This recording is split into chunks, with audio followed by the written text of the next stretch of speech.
Greetings comrades. I've been trying to make this video for at least a couple of days and I keep getting interrupted. So however this turns out, this is going to be the final take. Anyway, this is a video response to a video by Maoist Rebel News 2 about the banning of communist symbols such as the hammer and sickle and the red star in Hungary. Basically, the government of Hungary has decided to add the hammer and sickle and the red star to a list of banned symbols, along with the Nazi swastika and the SS symbols and other such kind of fascist things. Basically, symbolically saying that the communist regime in Hungary was as bad as, for example, the Nazi occupation or Nazism in general. And my immediate response to this is, who cares? You know, we're aiming to overthrow bourgeois governments, so of course they're going to take steps against us. It's also a play of kind of trying to gain some political capital for the ruling class by playing on the negative experience that people had with the history of communism in Hungary and in Eastern Europe in general. And we've seen similar things in Poland and the Baltic states. I believe it's either Lithuania or Latvia has actually banned its communist party. And I think part of it is kind of a rise in what's known as nostalgia in the Eastern Bloc, kind of a nostalgia for the communist era that seems to have resurged partly as a result of the fall of, the financial crisis, basically.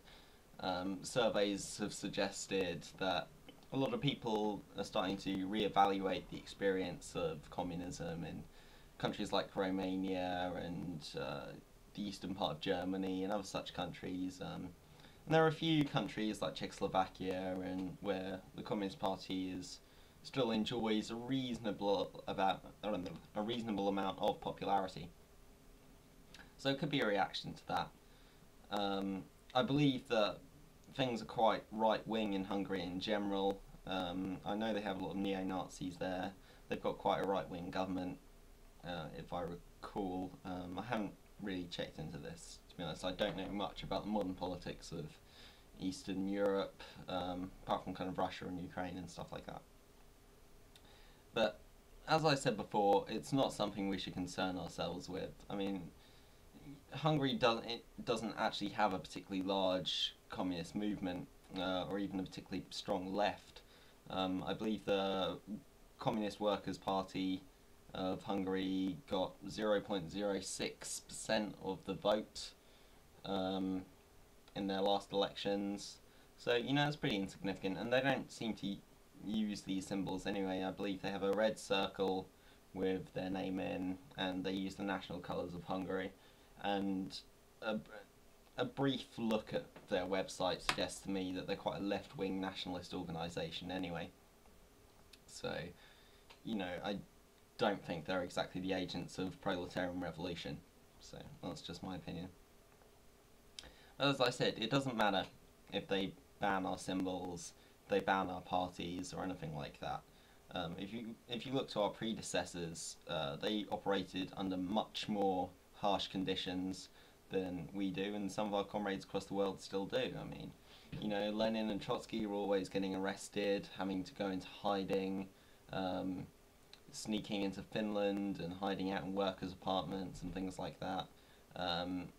People were hunted down. If you look at what happened to the communists in Indonesia, I believe 1 million of them died. They were the second largest communist party in the world, the Communist Party of Indonesia, and they were completely wiped out by the right-wing dictatorship that was installed there, American-backed, of course, but it was the height of the Cold War, and yet people continue to struggle. Now, I don't see this spreading across Europe.